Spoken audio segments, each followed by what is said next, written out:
நான் தான் அடுத்த எம்ஜிஆர் என்று கூறிக்கொள்ளும் விஜய் மாநாட்டில் செய்த காரியத்தை பாருங்கள். 234 தொகுதிகளிலும் உங்கள் விஜய் தான் வேட்பாளர் என வீராவேசமாக மதுரை மாநாட்டில் விஜய் பேசியது ரசிகர்களிடையே ஆரவாரத்தை ஏற்படுத்தியது. ஆனால் உண்மை என்னவென்றால், பேப்பரில் எழுதி கொண்டு வந்ததை ரசிகர்கள் முன் ஒப்பித்து காட்டியுள்ளார் என்பதை தற்போது புகைப்படத்துடன் வெளியாகி அதிர்ச்சியை ஏற்படுத்தியுள்ளது. முக்கியமான தகவல்களை குறிப்பெடுத்து பேசுவது அனைத்து அரசியல் தலைவர்களும் செய்வதுதான். ஆனால் தன்னுடைய பெயரை வேட்பாளராக கூறிவிட்டு கூறுவதற்கு கூட எழுதி கொண்டு வந்து படிக்கும் நிலையில் விஜய் இருப்பது பரிதாபத்திற்குரிய செயலாக பார்க்கப்படுகிறது.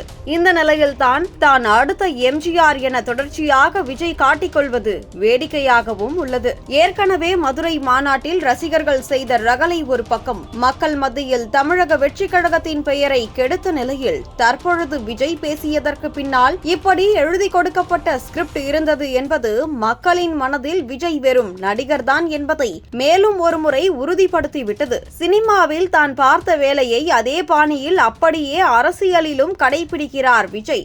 1967 மற்றும் 1977 போன்ற தேர்தலை போல 2026 தேர்தலில் நாங்கள் தான் ஆட்சியை பிடிப்போம் என்று மாறாப்பு தட்டிக்கொள்ளும் விஜயால் ஒரு பக்க வசனத்தை கூட பார்க்காமலோ உணர்வு பூர்வமாகவோ பேச முடியவில்லை என்பது பெரும் அவலம்.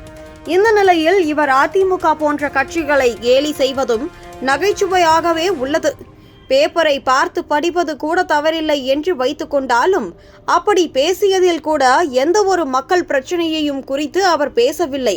குறிப்பிட்டு சொல்ல போனால், சமீபத்தில் நடந்த துப்புரவு பணியாளர்கள் போராட்டம் குறித்தோ கவின்குமார் ஆவண படுகொலை குறித்த விஜய் வாயே திறக்கவில்லை.